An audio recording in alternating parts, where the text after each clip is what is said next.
नमस्कार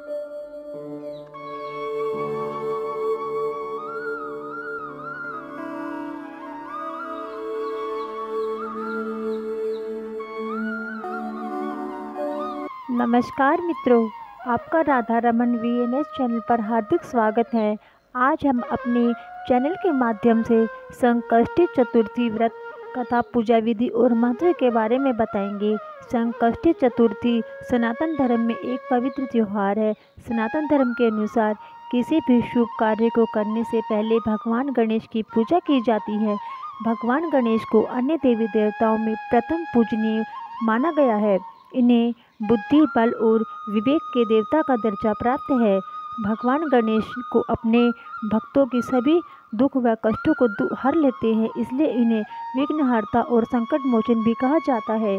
वैसे तो सनातन धर्म में देवी देवताओं को प्रसन्न करने के लिए अनेकों व्रत व त्यौहार उपवास किए जाते हैं, लेकिन भगवान गणेश के लिए संकष्टी चतुर्थी व्रत हिंदू धर्म में बहुत ही प्रचलित है।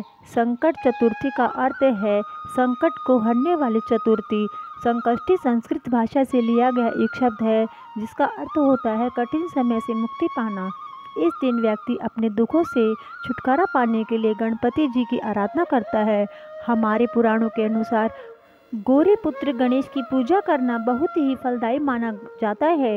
इस दिन भक्त सूर्योदय के समय से लेकर चंद्रोदय के समय तक व्रत करते हैं। संकष्टी चतुर्थी के दिन पूरी विधि विधान से गणेश भगवान की पूजा की जाती है। गणेश भगवान को समर्पित श्रद्धालु अपने जीवन की कठिनाइयों और बुरे समय में मुक्ति पाने के लिए उनकी पूजा अर्चना और उपवास करते हैं।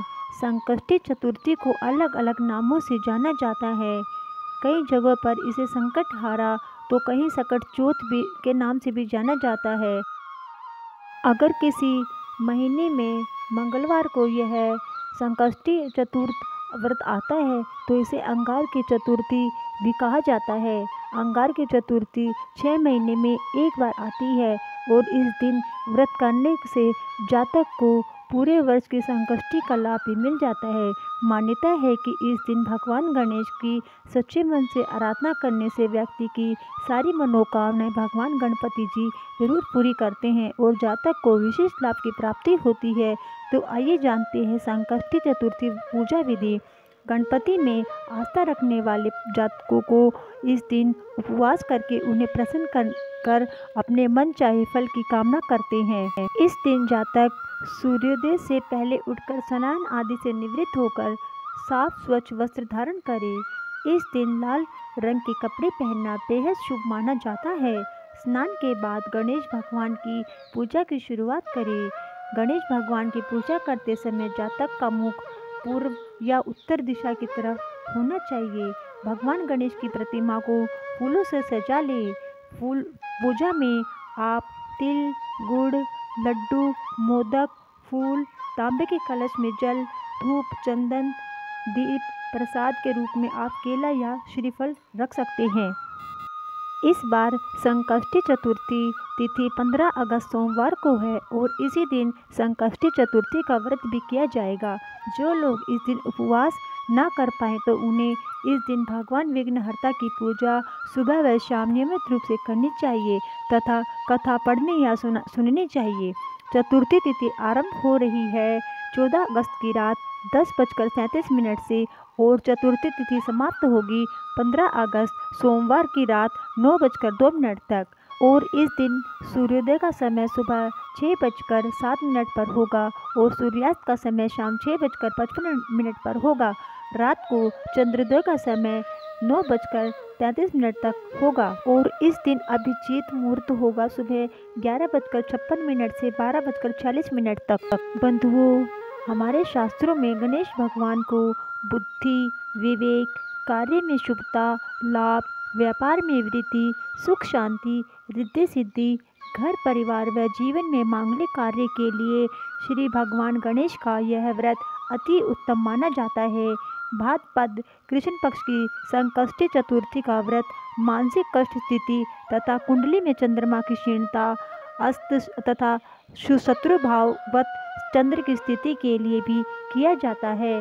भादो मास की कृष्ण पक्ष में पड़ने वाली चतुर्थी को संकष्टी चतुर्थी या बहुला चतुर्थी भी कहते हैं और हर महीने में कृष्ण पक्ष में पड़ने वाली चतुर्थी को संकष्टी चतुर्थी और शुक्ल पक्ष में पड़ने वाली चतुर्थी को विनायकी चतुर्थी के नाम से जानते हैं। बंधुओं, आइए शुरू करते हैं गणेश चतुर्थी की व्रत कथा। एक बार माता पार्वती ने भगवान गणेश से पूछा, हे पुत्र, भादो माह की कृष्ण चतुर्थी का व्रत, जिसको संकट नाशन चतुर्थी कहा जाता है, किस तरह से किया जाता है, मुझसे कहिए। इस पर भगवान श्री गणेश बोले, हे माता, भादो कृष्ण चतुर्थी संकट नाशन तरह तरह के फलों एवं सब सिद्धियों को देने वाली होती है। इसकी पूजा से पहले कही गई विधि से ही करनी चाहिए। केवल भोजन से संबंधित कुछ ही विशेषता इस व्रत में है, सो बतला रहा हूँ। श्री कृष्ण जी ने कहा कि हे युधिष्ठिर, पार्वती जी ने अपने पुत्र की ऐसी बात सुनकर उनसे पूछा, हे पुत्र, भोजन में क्या होना चाहिए तथा पूजन में क्या विशेष बात है, सो उसे कहिए। इस पर गणपति जी भगवान बोले, गुरु द्वारा बताई गई विधि से इस दिन श्रद्धा भक्ति से पूजन करें। व्रती 12 महीनों में अलग अलग नामों से विनायक, एकदंत, कृष्णपिंग, गजानन, लंबोदर, भालचंद्र, हेरंब, विकट, वक्रतुंड, आरुक्रत, विघ्नराज और गणाधिपति गणेश जी की क्रमशः एक एक नाम से आराधना करें।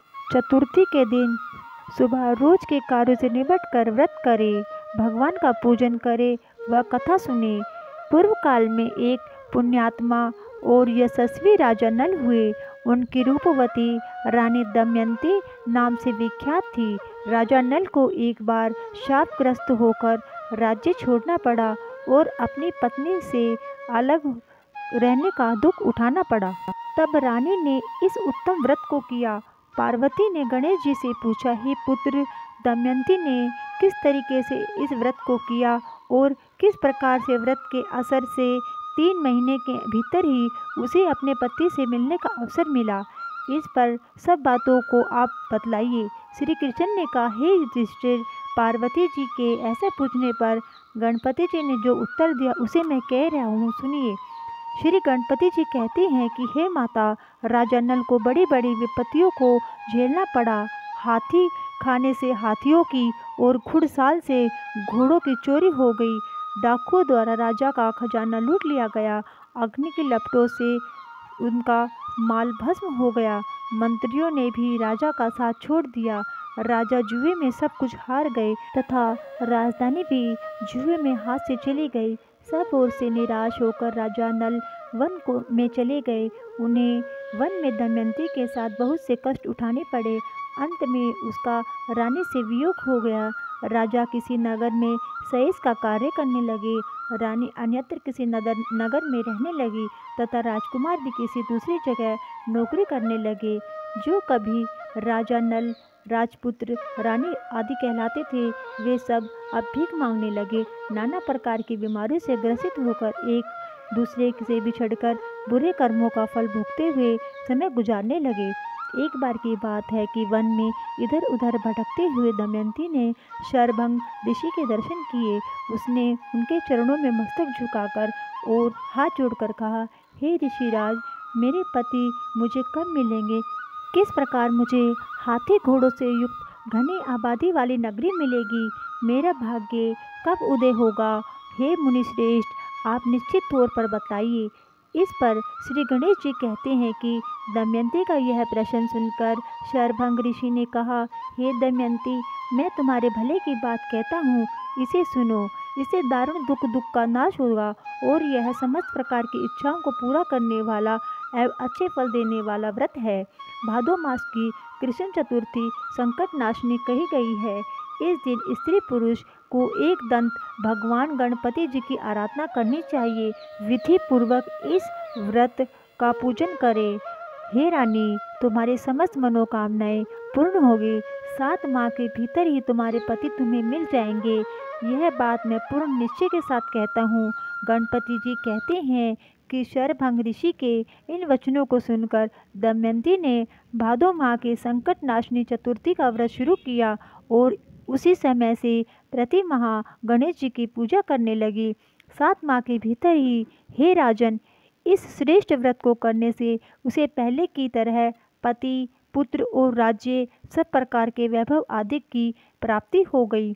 इस पर श्री कृष्ण जी कहते हैं, हे पांडु पुत्र युधिष्ठिर, इस व्रत को इसी प्रकार से करने से आपको राज्य की प्राप्ति होगी तथा आपके समस्त शत्रुओं का नाश होगा, ऐसा निश्चय है। हे राजन, इस तरह मैंने सर्वोत्तम व्रत को बताया है। यह समस्त संकटों का निवारण करेगा तथा तुम्हारे भाग्य की उन्नति करेगा।